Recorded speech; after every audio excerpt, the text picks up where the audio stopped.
Gadis itu terbelalak dan tidak senang melihat sikap Kang Hong yang begitu dingin, seolah-olah lenyap cinta kasihnya kepadanya, padahal baru saja, setengah malam penuh, mereka bercinta kasih tak mengenal batas.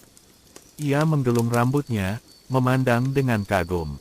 Pemuda ini hebat, hebat segala-galanya, pikirnya, diracuni tidak mati, dan dari pengalamannya semalam harus ia akui bahwa belum pernah selamanya ia bertemu dengan seorang pria seperti Kang Hong ini.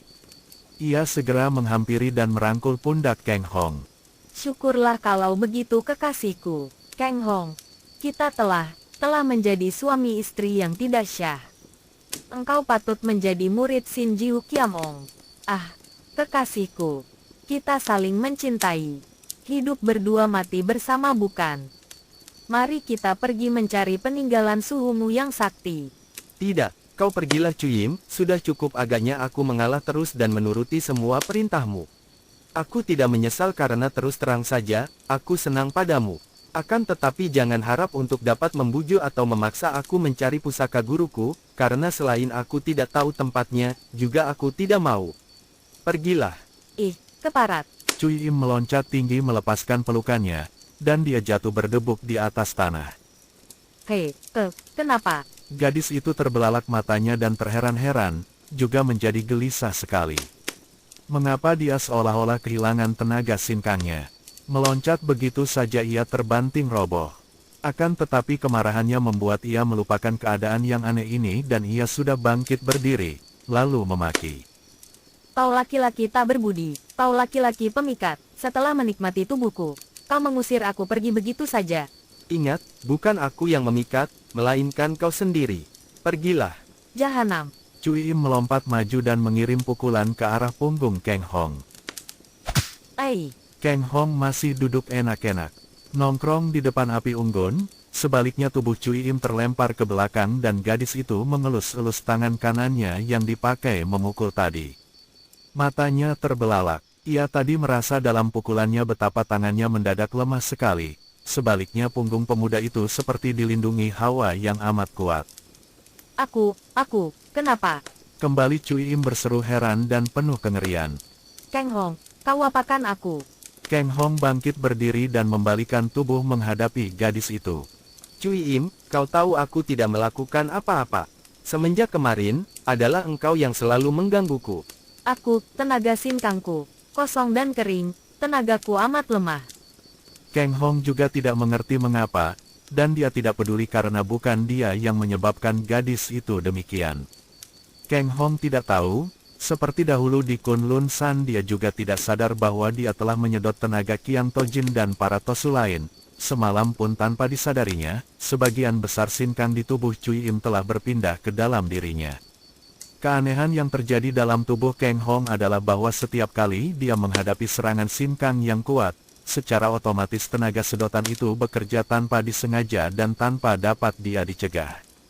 Karena sinkang dari Cui Im tidaklah sekuat sinkang Qian Tojin dan Tosu-Tosu lainnya, maka Kang Hong tidak terlalu merasakan perbedaannya, tidak seperti ketika berada di Kunlun San itu. Kini dia hanya merasa tubuhnya segar dan sehat, sama sekali tidak merasa lelah. Sementara itu, Cui Im juga sudah menekan keguncangan hatinya. Ia menghilangkan kebingungannya dengan anggapan bahwa sinkangnya sebagian besar lenyap karena pengaruh hawa beracun, yaitu racun perangsang yang entah bagaimana telah berpindah ke dalam dadanya ketika ia mencium mulut Kang Hong semalam. Ia kini menjadi tenang kembali dan tidak menggunakan sinkang, tidak mengerahkan hawa dari pusar, melainkan mencabut pedang merahnya lalu menodong dan mengancam.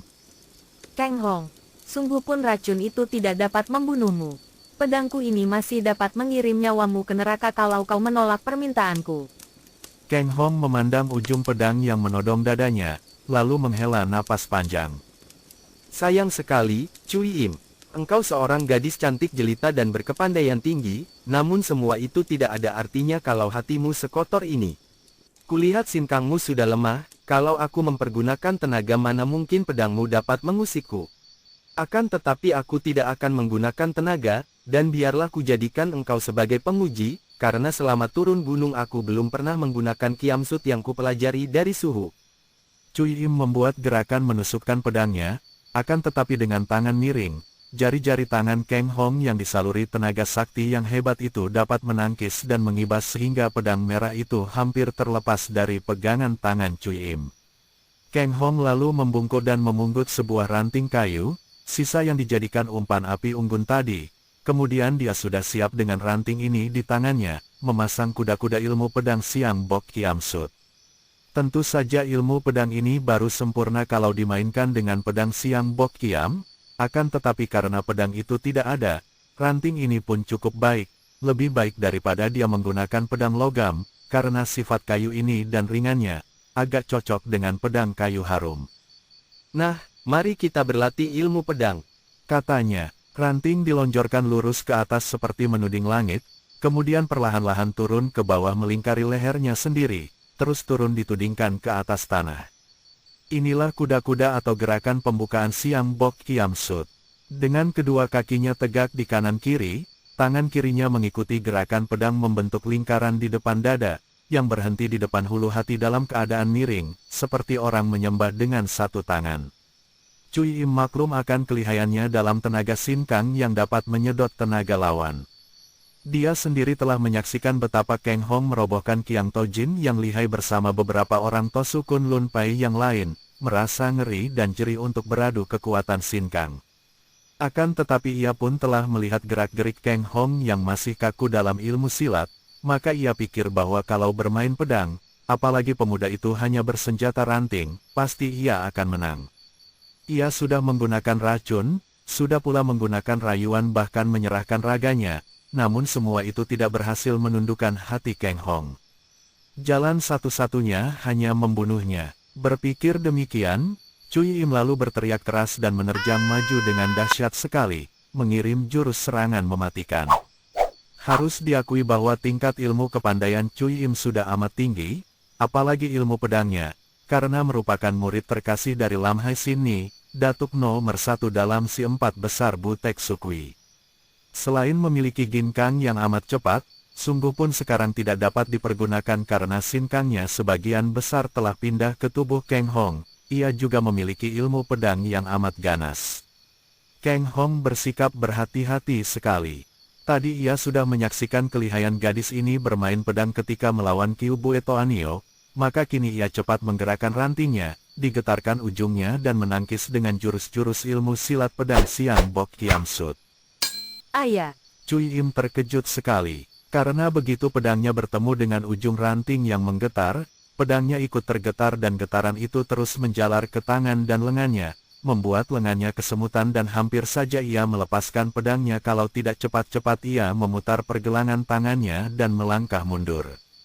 Kang Hong tidak mengejar atau mendesak lawannya, hanya berdiri siap menghadapi serangan gadis itu. Sikapnya tenang dan timbul kepercayaan pada diri sendiri. Mungkin dalam hal ilmu silat dia kalah pandai. Akan tetapi ilmu pedangnya Siang Bok Kiam adalah ciptaan gurunya, dan dalam kekuatan Sin Kang dia menang jauh.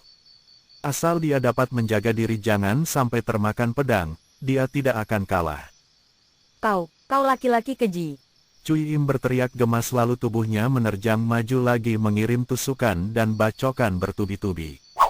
Hebat sekali gerakan pedang gadis ini, amat sukar diduga perubahannya sehingga pandang mata Kang Hong berkunang-kunang dan silau dibuatnya.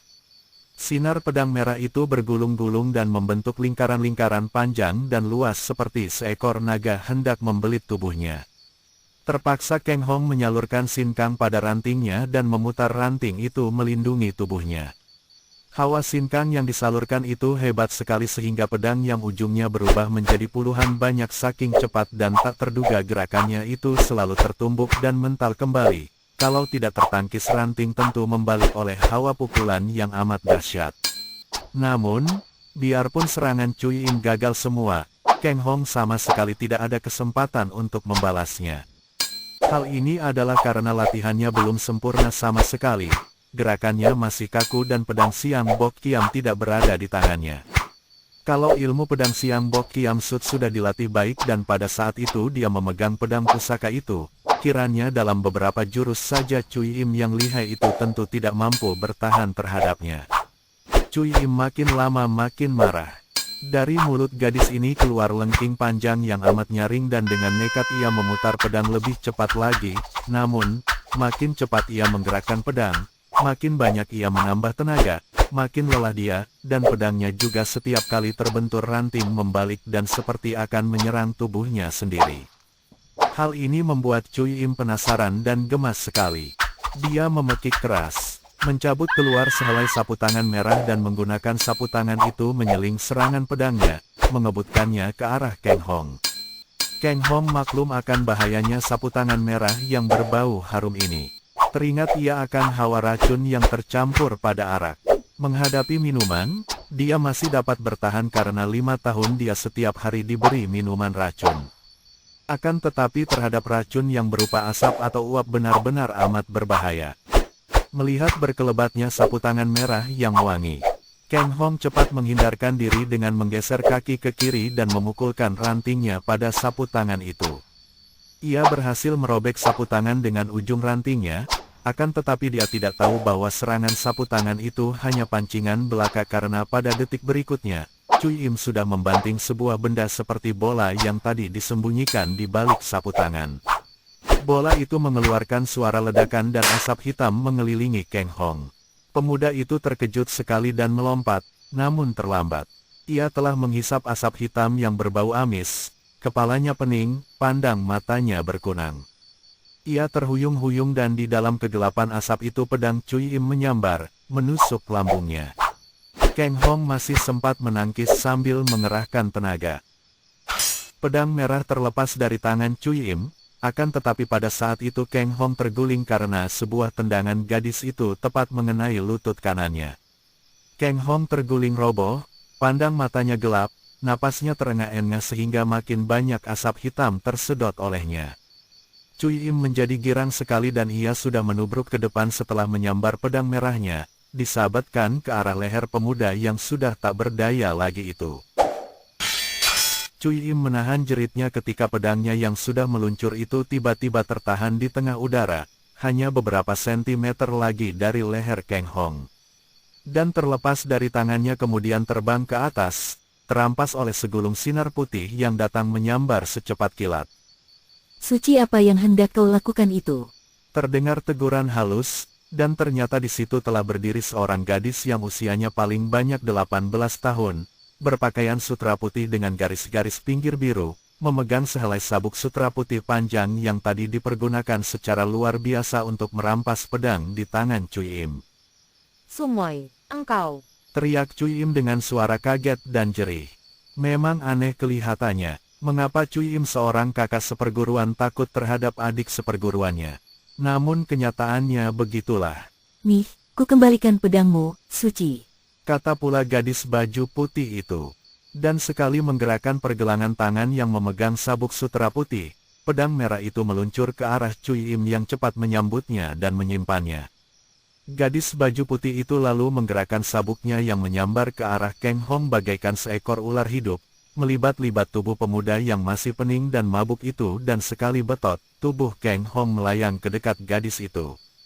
Cui Im memandang dengan muka berubah merah penasaran ketika sumoinya mengeluarkan segulung sutera hitam dan mengikat kedua pergelangan tangan Kang Hong yang masih rebah terlentang kebingungan.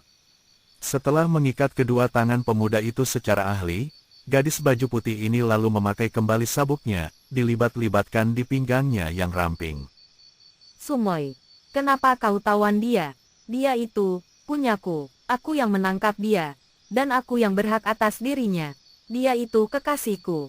Teriak Cui Im dengan nada penasaran dan marah, namun ia tetap tidak berani mengeluarkan ucapan kasar terhadap sumoinya ini.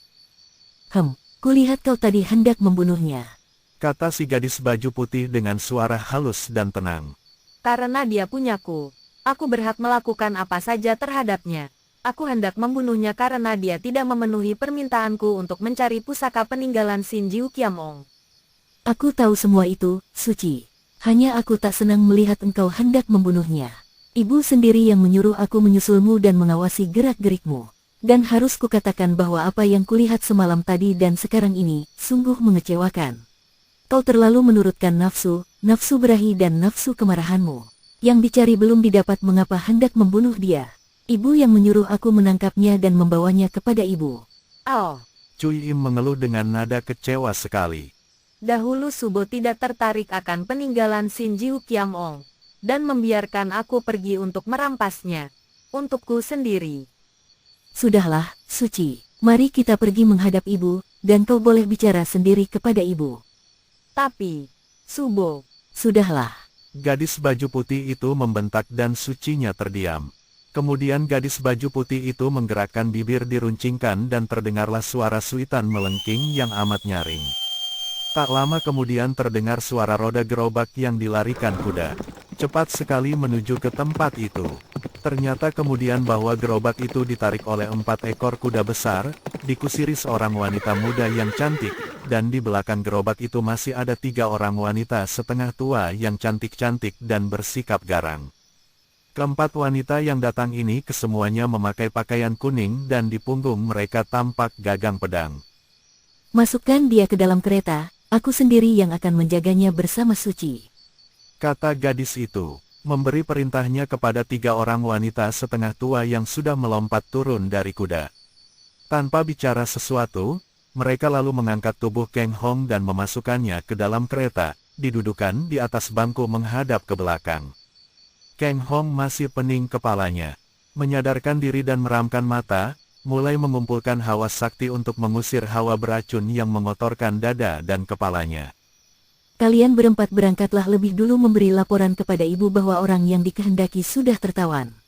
Biar Suci yang menggantikan menjadi kusir dan aku yang mengawal orang ini. Berangkatlah. 4 orang itu mengangguk. Wanita muda yang tadi menjadi kusir diboncengkan oleh seorang di antara mereka dan 3 ekor kuda itu lalu membalap ke sebelah depan. Cui Im menghela napas panjang penuh kekecewaan, akan tetapi ia tidak banyak membantah lalu pindah duduk di depan, menjadi kusir. Adapun gadis baju putih itu kini duduk berhadapan dengan Kang Hong. Dengan gemas Cui Im mencambuk 4 ekor kuda itu yang membedal sambil mengeluarkan suara meringkik keras. Roda-roda kereta menderu di atas jalan yang berbatu, dan guncangan-guncangan ini membuat Kang Hong cepat sadar kembali. Kang Hong semenjak tadi tidaklah pingsan, hanya pening dan pandangan matanya berkunang. Namun dia masih dapat mengikuti dengan jelas apa yang telah terjadi, dapat mengerti bahwa nyawanya tertolong oleh gadis baju putih yang membelenggunya dan kini duduk di depannya. Kalau tidak ada gadis ini, tentu lehernya telah putus dan nyawanya melayang oleh pedang merah Cui Im. Ia merasa heran sekali mengapa sumoi dari Cui Im ini kelihatannya jauh lebih lihai daripada Cui Im sendiri, dan amat ditaati sucinya. Akan tetapi dia mengetahui semua itu sebagian besar hanya dari ketajaman pendengarannya saja, karena tadi matanya berkunang dan kabur pandangannya. Sekarang, setelah dia mengusir sisa hawa beracun, dibantu guncangan kereta itu, membuat pandangan matanya terang kembali, dia membuka mata memandang Nona yang duduk anteng di depannya. Mula-mula yang mempesona Kang Hong adalah sepasang mata itu. Sepasang mata yang amat luar biasa indahnya, mengingatkan Kang Hong akan bintang-bintang di langit, dengan cahaya hangat lembut seperti sinar matahari pagi, bening seperti air telaga, tajam melebihi pedang pusaka, akan tetapi di balik semua keindahan itu bersembunyilah sifat dingin yang menyeramkan. Mata itu agaknya dapat menangkap kesadarannya, akan tetapi hanya sekilas saja menyapu wajahnya, kemudian mata itu memandang lagi ke depan, seolah-olah dapat menembus segala yang berada di depannya. Kemudian pandang mata Kang Hong merayapi wajah itu dan dia makin terpesona. Gadis yang jauh lebih muda dari Cui Im ini, yang usianya ditaksir tidak akan lebih tua dari dirinya sendiri, memiliki wajah yang amat cantik jelita. Bentuk wajahnya bulat telur, dengan kulit muka yang halus putih kemerahan tanpa bedak dan gincu, rambutnya hitam sekali dan amat halus seperti benang sutera, gemuk subur menghias dahi dan kedua pipi, menyembulkan 2 buah telinga yang hanya tampak sedikit dan terhias 2 buah anting-anting bermata merah. Alis itu amat hitam dan kecil memanjang seperti dilukis saja, padahal tidak ada bekas-bekas goresan pensil. Dan agaknya alis ini dan bulu mata yang panjang melengkung itulah yang menambah keindahan matanya. Hidungnya kecil mancung dengan ujungnya agak menantang ke atas, diapit-apit sepasang pipi yang kemerahan dan halus seperti buah tomat meranum. Ketika pandang mata Kang Hong menurun lagi, Pandang matanya seolah-olah menempel dan melekat pada sepasang bibir itu. Sukar dikatakan mana yang lebih indah antara mata dan bibir itu. Bentuknya seperti gendewa dipentang, dan warnanya merah membasah, segar, dan membuat Kang Hong tanpa disadarinya sendiri menelan ludah seperti seorang kehausan melihat buah yang segar. Kemudian sinar mata Kang Hong makin liar memandang ke bawah dan apa yang dilihatnya benar-benar membuat dia terpesona. Gadis ini amat cantik jelita, sikapnya agung dan pendiam, dan bentuk tubuhnya sukar dilukiskan dengan kata-kata, sungguh pun pakaian sutera putih itu membungkusnya. Pendeknya, kalau Cui Im merupakan gadis yang luar biasa cantiknya dan yang tidak pernah sebelumnya dia temukan atau impikan, kini gadis baju putih ini merupakan seorang gadis yang tak pernah dia sangka terdapat di dalam dunia. Hidung belang, sudah puaskah engkau meneliti dan menaksir diriku? Pertanyaan ini halus dan merdu terdengar oleh telinga, namun bagaikan pisau berkarat menggores jantung. Kang Hong belum tentu akan menjadi semerah itu kedua pipinya kalau dia menerima tamparan keras. Aku. Ia menggagap, berusaha mengelak dari pandangan mata yang begitu halus namun tajam menembus dada. Aku tahu, engkau hidung belang seperti gurumu, akan tetapi perlu kau ketahui bahwa aku bukanlah seorang wanita murah seperti dia itu. Dengan dagunya yang meruncing halus, gadis itu menuding ke arah depan, ke arah Cui Im yang mengemudikan kereta. Kang Hong menghela napas panjang dan tak terasa lagi dia mengangkat kedua tangan yang terbelenggu itu untuk menggosok-gosok hidungnya yang dua kali dikatakan belang. Ketika kedua tangannya menggosok-gosok hidung ini, seolah-olah baru tampak olehnya bahwa pergelangan kedua tangannya dibelenggu, terikat oleh sehelai tali sutera hitam yang amat kuat. Ia menaksir-naksir berapa kekuatan belenggu ini. Jangan mencoba untuk mematahkan belenggu. Gadis itu seakan dapat membaca pikirannya. Selain kau takkan berhasil, juga kalau kau banyak tingkah, aku akan menyeretmu di belakang kereta. Wah, kiranya si jelita ini malah lebih galak daripada Cui Im, pikir Kang Hong. Dia kembali menatap wajah itu dan melihat betapa gadis itu tenang seperti air telaga, dan matanya merenung jauh ke depan. Dia dianggap seperti lalat saja, atau bahkan tidak ada. Kang Hong penasaran. Dia bukanlah seorang yang tidak mengenal budi. Gadis ini telah menyelamatkan nyawanya, tidak mungkin dia yang sudah diselamatkan nyawanya diam saja seperti seorang yang tidak mengenal budi. Nona, akan tetapi dia tidak melanjutkan karena gadis itu sama sekali tidak bergerak, sama sekali tidak memperhatikan tanda-tanda bahwa dia mendengar panggilannya. Kang Hong bergidik. Gadis ini seperti arca saja. Arca dari batu pualam yang halus dan dingin. Akan tetapi melihat bibirnya yang begitu merah membasah, melihat kemerahan pada rongga mulutnya ketika tadi bicara, kilatan giginya yang kecil rata dan putih, semua ini membayangkan darah muda yang panas. Setelah kini berdiam diri, sikapnya benar-benar luar biasa dinginnya, sedingin salju di utara. Nona, ia tidak putus asa dan memanggil lagi lebih keras. Namun gadis itu tetap diam, jangankan bergerak melirik pun tidak. Kereta melalui jalan yang berbatu. Rodanya menumbuk batu-batu yang besar sehingga kereta itu terguncang hebat, bahkan hampir roboh miring. Hei, Kang Hong mengatur keseimbangan tubuhnya dan kaget sekali, akan tetapi kereta berjalan terus dan amatlah kagumnya menyaksikan betapa gadis baju putih di depannya itu masih tetap seperti tadi, tidak bergerak, tidak berguncang, juga tidak kaget. Wah, seperti orang mati saja. Kang Hong tertegun sendiri. Jangan-jangan dia ini sudah mati. Matanya terbuka akan tetapi manik mata itu sama sekali tidak bergerak, napasnya pun seolah-olah berhenti. Nona, kembali tiada jawaban. Kang Hong mulai khawatir dan mendekatkan kedua tangannya yang terbelenggu itu ke depan hidung kecil mancung itu, hendak menyatakan apakah napas Nona itu masih ada. Dan tangannya tidak merasakan sesuatu. Gadis ini telah mati. Ia menjadi panik dan menurunkan tangan hendak menyentuh urat nadi lengan Nona itu. Kedua tangannya ditampar dan Nona itu membuka mulut. Kau mau apa? Ingin diseret di belakang keretakah? Kang Hong kaget setengah mati, sampai pantatnya terloncat dari tempat duduknya. Walah, kau bikin kaget aku saja, Nona. Hampir mati aku merasa kaget. Kusangka kau tidak bernapas lagi. Begini goblokkah murid Sin Jiu Kiam Ong sehingga tidak tahu orang sedang melakukan latihan tinggi Hoan Hiat. Oh, Kang Hong hanya dapat mengeluarkan suara aeo saja, karena makin lama makin kagum dan heran. Ia pernah mendengar dari suhunya akan ilmu Pihi Hoan Hiat ini, sebuah ilmu untuk selalu mengadakan pemontrolan tentang jalan darah dan yang berhubungan dengan Sin Kang, namun ilmu yang hanya dapat dilakukan oleh seorang yang telah tinggi tingkat kepandaiannya. Dan nona cilik ini telah melatihnya di dalam kereta yang berguncang-guncang. Biarpun hanya mengeluarkan suara aeo sejak tadi, namun suara ini jelas membayangkan kekaguman, dan hal ini agaknya terasa oleh gadis itu yang tentu saja sebagai seorang manusia normal, terutama wanita, amat senang hatinya mendapat pujian. Kau mau apa sih? Panggil-panggil orang terus. Nona, aku Chia Kang Hong bukanlah orang yang tidak mengenal budi. Aku telah berhutang nyawa kepadamu. Aku tidak pernah menghutangkan nyawa. Aku telah Nona selamatkan dari pedang Cui Im. Sudah jauh begitu ya hubunganmu dengan Suci sehingga kau menyebut namanya begitu saja. Wajah Kang Hong menjadi merah sekali.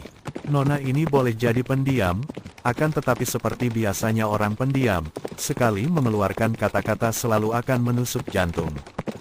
Kumaksudkan, Nona Be Cui Im. Aku telah kau tolong dan selain pernyataan terima kasihku, aku pun selamanya tidak akan melupakan budi pertolongan itu. Akan tetapi, setelah menyelamatkan nyawaku yang tak berharga ini, mengapa Nona menawan aku? Hei, awas Sumoy, dia itu laki-laki pandai sekali merayu, melebihi gurunya. Jangan-jangan kau nanti dirobohkan rayuannya yang manis seperti madu. Hihi. Dari depan Cui Im berkata dengan suara mengejek.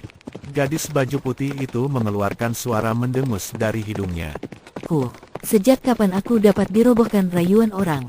Tidak semudah engkau aku dapat dipikat rayuan bocah ini, Suci. Hehehe, bocah ya, dia itu bocah. Hihi. Tunggu saja kau Sumoy. Kalau sudah berada dalam pelukan dan belayannya nanti. Suci, diam. Gadis itu membentak, alisnya yang hitam panjang itu melengkung indah. Cui Im tidak bicara lagi. Hanya terdengar ia ketawa dan mencambuk 4 ekor kuda itu sehingga jalannya kereta makin kencang. Kembali Kang Hong tergoncang-goncang. Akan tetapi dia segera dapat mengerahkan Sin Kangnya dan kini dia duduk diam tak bergerak seperti Nona di depannya.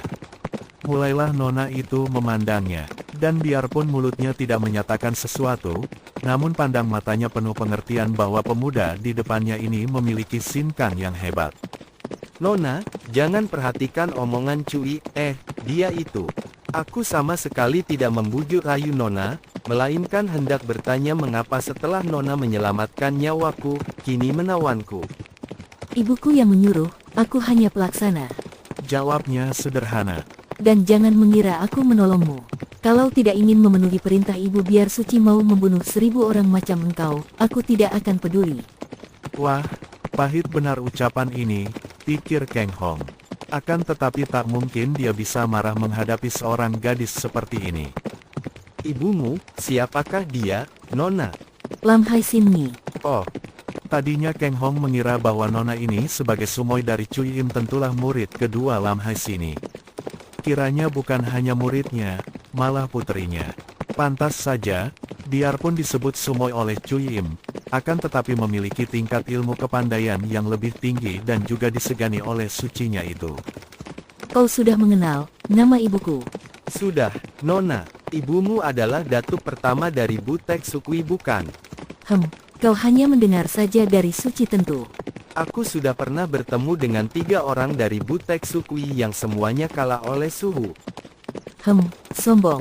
Kalau bertemu ibu, suhumu akan mampus sampai 100 kali. Nona, bolehkah aku mengetahui namamu? Alis yang indah itu terangkat, mata yang bagus itu mengeluarkan sinar berapi dan mulut yang segar itu membentak. Kau, selain hidung belang, juga ceriwis sekali. Hihi, Sumoy, tidak benarkah kata-kataku bahwa dia pandai merayu? Suci, berhenti dulu. Kereta berhenti secara tiba-tiba. Dan hal ini saja membuktikan betapa pandainya Cui Im menguasai 4 ekor kuda yang menarik kereta, dan betapa kuat kedua lengan yang kecil itu. Alis nona baju putih itu masih berdiri ketika ia melolos sabuknya yang putih panjang, lalu tanpa banyak cakap ia mengikat kedua kaki Kang Hong dengan ujung sabuk dan setelah itu ia melempar tubuh pemuda itu ke belakang kereta. Jalan terus, Suci. Hihi. Agaknya engkau pun tidak tahan terhadap rayuannya, Sumoy. Hati-hatilah. Engkau sama sekali belum berpengalaman. Diam, Suci. Bentak gadis itu sambil merenggut. Dan kereta dijalankan cepat oleh Cui Im yang terkekeh-kekeh.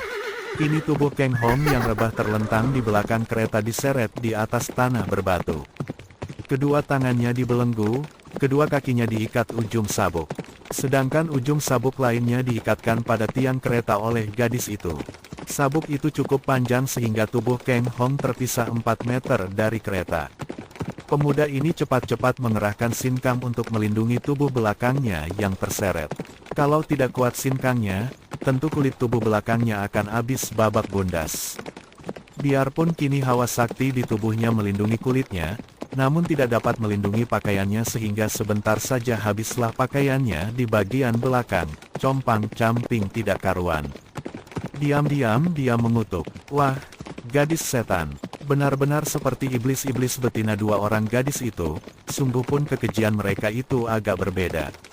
Cui Im cabul dan pengejar kepuasan hawa nafsu, sebaliknya Sumoynya ini alim dan pendiam, akan tetapi keduanya memiliki kekejaman yang sama. Bahkan boleh jadi gadis baju putih ini lebih kejam lagi. Kang Hong yang rebah terlentang dan terseret di belakang kereta kini dapat melihat keadaan di kanan kiri kereta sampai jauh di depan. Mereka melalui jalan sunyi di pegunungan, jauh dari dusun-dusun. Diam-diam dia berpikir dan ingin sekali melihat apakah dua orang gadis iblis itu akan tetap menyeretnya seperti ini kalau melalui dusun dan kota. Apakah mereka akan membiarkan dia terseret dan menjadi tontonan? Tentu penguasa setempat akan turun tangan kalau melihat peristiwa ini. Akan tetapi penguasa manakah yang sanggup melarang dua orang gadis iblis itu? Tiba-tiba Kang Hong melihat di depan sebelah kiri muncul dua orang penunggang kuda, dua orang laki-laki tinggi besar berusia 50 tahun yang menghadang kereta dengan senjata golok di tangan, memberi isyarat dengan tangan agar kereta dihentikan. Cui Im menghentikan kereta itu dan memandang dengan alis berkerut marah. Kalian ini mau apakah? Apakah perampok-perampok buta? Angkiem Tokshenli, masih berpura-pura tidak mengenal kami Tian-Te Sianto. Kami memenuhi perintah suhu untuk minta tawananmu. Murid Sinju Kiamong, memandang muka suhu kami, harap kau suka mengelak. Jawaban ini keluar dari mulut kakek yang sebelah kiri. Dan setelah kini berhadapan, Cui Im baru melihat jelas betapa muka kedua orang kakek itu serupa benar. Teringatlah ia akan murid kembar dari Pat Jiu Xianong, maka ia tertawa mengejek. Hihi, jangan hanya kalian Tian-Te Siang Tu yang maju meminta tawanan. Biarpun gurumu sendiri yang datang takkan kuberikan. Kalian mau apa? Angkiem Tokshenli, kami masih memandang muka gurumu, maka masih bicara dengan baik-baik. Akan tetapi engkau sombong, turunlah dan mari kita lihat siapa yang lebih unggul di antara kita. Yang unggul bahak membawa pergi murid Sinju Kiamong. Bagus, kalian sudah bosan hidup. Cui Im meloncat turun dari kereta sambil mencabut pedang merahnya. Akan tetapi begitu meloncat dan menerjang, Cui Im mengeluh karena baru teringat ia akan keadaannya, akan tenaga sinkang yang sebagian besar telah lenyap semenjak malam tadi ia bermain cinta dengan Kang Hong. Apalagi sekarang yang dihadapinya adalah dua orang murid Pat Jiu Xianong yang merupakan seorang di antara 4 datuk Butek Sukui. Kalau dalam keadaan normal sekalipun, tak mungkin ia dapat menangkan pengeroyokan dua orang ini. Dan mungkin hanya akan dapat mengalahkan seorang di antara mereka. Akan tetapi sekarang, dengan sinkangnya habis setengahnya lebih, melawan seorang di antara mereka sekalipun ia tak menang. Kang Hong yang kini sudah bangkit duduk karena kereta itu tidak menyeretnya lagi, melihat betapa Cui Im terdesak hebat oleh dua orang laki-laki bersenjata golok yang berjuluk sepasang golok bumi langit itu. Untung bahwa pedang Cui Im benar-benar hebat. Kalau tidak, tentu dalam beberapa gebrakan saja ia akan roboh. Cui Im mainkan pedangnya secepat mungkin, dan biarpun ia sama sekali tidak mampu melakukan serangan balasan, namun ia masih dapat mempertahankan dirinya dengan gerakan pedang dan juga sambil mengelak ke sana kemari. Ia terdesak hebat dan menurut taksiran Kang Hong, tidak sampai 10 jurus lagi gadis itu tentu akan roboh. Sumoy, tidak lekas membantuku, menunggu apa lagi? Cui Im yang repot itu akhirnya berteriak-teriak. Kang Hong hanya melihat Muili tirai kereta itu tersingkap dari dalam, kemudian berkelebat segulung cahaya putih berturut-turut 2 kali. Cahaya ini menyebar ke arah 2 orang kakek yang mendesak Cui Im. Dan mereka cepat menangkis dengan pedang. Namun mereka berteriak kesakitan dan meloncat ke belakang. Ternyata pangkal lengan kedua orang kakek itu telah terluka mengeluarkan darah. Yang melukai mereka adalah 2 butir bola putih yang halus permukaannya namun mempunyai duri-duri runcing, dan ketika 2 bola tadi berhasil ditangkis, bola itu tidak runtuh ke atas tanah, melainkan melesat dan melukai lengan mereka. Ketika 2 orang kakek itu melihat wajah Ayu yang tersembul keluar dari balik tirai, mereka terkejut dan cepat menjura ke arah kereta. Kiranya Songbun Siuli juga hadir di sini. Maafkan kelancangan kami. Setelah berkata demikian, kakek kembar itu lalu membalikkan tubuh dan berlari pergi. Hei, kembalilah, mari kita bertanding sampai 1000 jurus. Belum bolong dadamu sudah lari, pengecut. Cui Im berteriak-teriak menantang. Suci, jalan terus. Terdengar gadis baju putih yang kini dikenal julukannya oleh Kang Hong berkata halus. Kereta berjalan lagi amat kencangnya, dan terpaksa Kang Hong merebahkan diri telentang lagi, diseret-seret kereta. Ia bergidik kalau mengingat julukan gadis baju putih itu. Songbun Siuli, gadis cantik berkabung. Mengapa berkabung? Pantas saja pakaiannya serba putih, bahkan senjatanya yang lihai, sabuk yang kini mengikat kedua kakinya, juga putih dan senjata rahasia yang berbentuk bola itu pun putih. Cepatlah, Suci.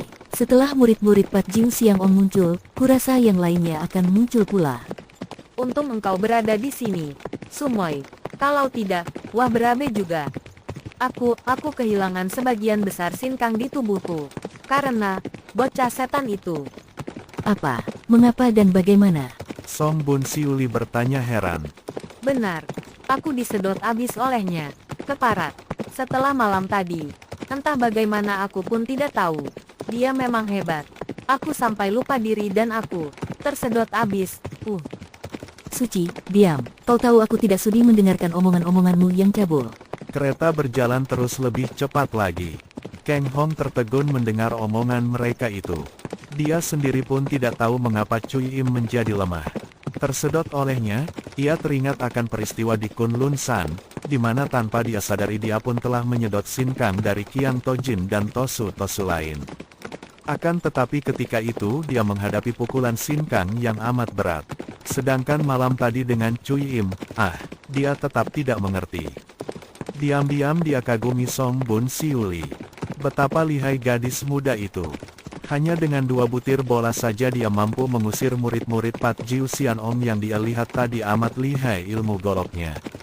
Lewat tengah hari, ketika matahari mulai condong ke barat, mereka tiba di sebuah hutan dan jauh di depan menjulang tinggi pegunungan yang rupanya banyak dusun-dusunnya.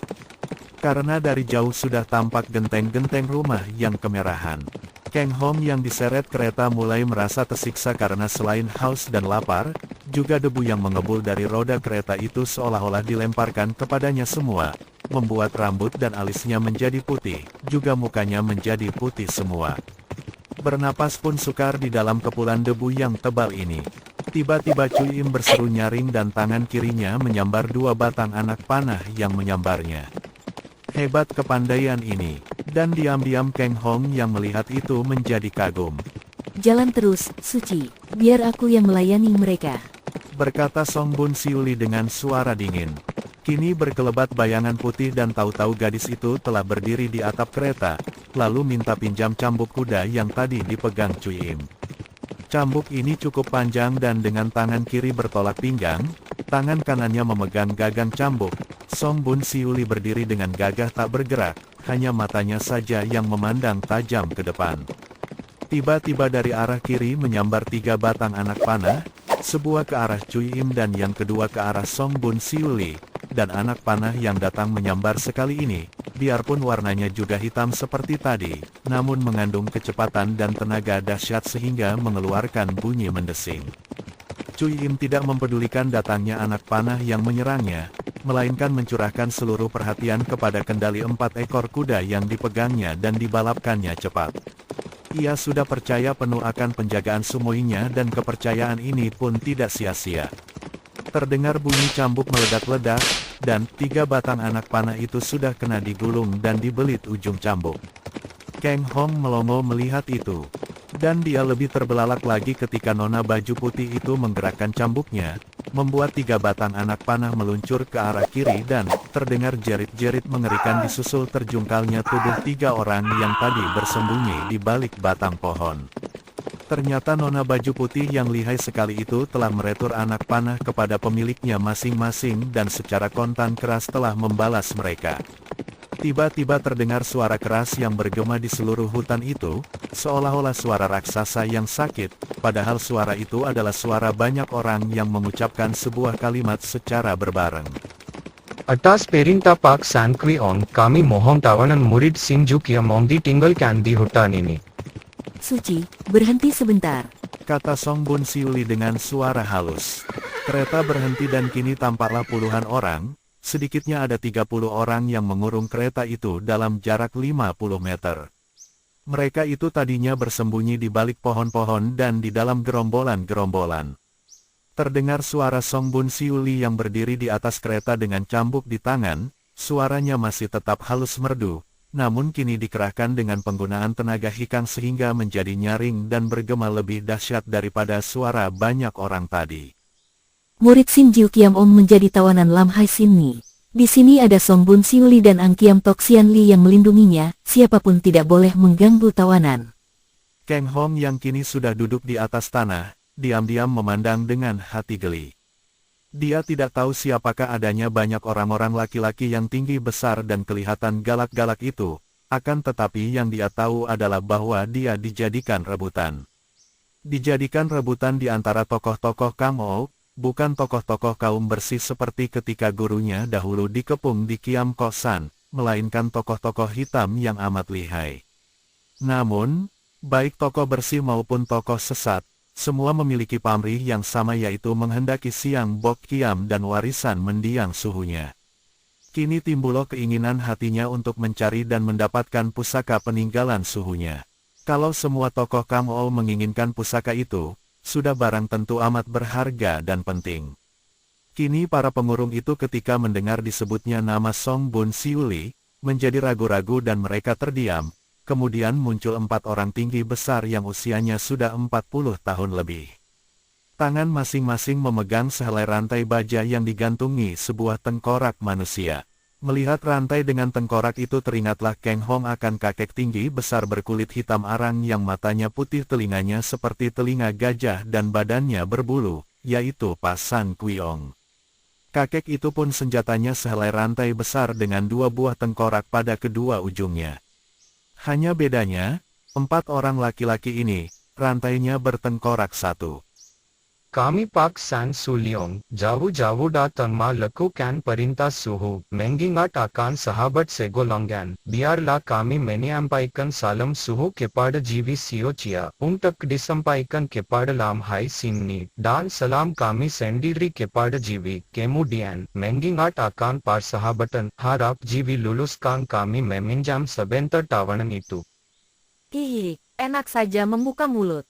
Cui Im tertawa mengejek. Kami yang susah payah menawan. Kalian yang hendak memboyong.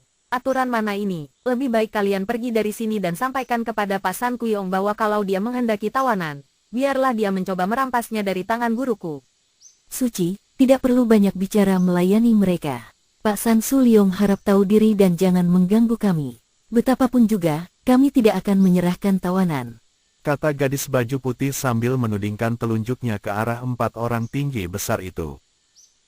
Kalau begitu, terpaksa kami akan menguji kepandaian Jiwi, apakah cukup patut menjadi pengawal tawanan penting. Bagus, majulah. Song Bun Siuli dan Ang Kiam Tok Sian Li sudah meloncat turun. Cui Im masih belum normal tenaga sinkangnya, belum pulih seperti biasa, akan tetapi tidaklah selemah tadi, karena di sepanjang jalan gadis ini telah melatih nafas menghimpun tenaganya yang tercecer. Ia masih dapat mengandalkan ilmu pedangnya yang memang hebat dan pedang merahnya yang ampuh. Adapun gadis baju putih itu sudah memutar cambuknya sehingga terdengar bunyi ledakan-ledakan nyaring. 4 orang tinggi besar itu menyambut 2 orang nona ini dengan sambaran rantai mereka dan terdengarlah suara bersiutan, tanda bahwa mereka itu bertenaga besar sekali dan dari mulut tengkorak-tengkorak itu kadang-kadang mengebul asap putih yang beracun. Pertandingan 2 lawan 4 ini berlangsung seru, akan tetapi Kang Hong yang duduk di belakang kereta dapat melihat jelas betapa sesungguhnya Cui Im hanya melawan seorang saja. Sedangkan yang 3 orang lawan diborong oleh Song Bun Siuli.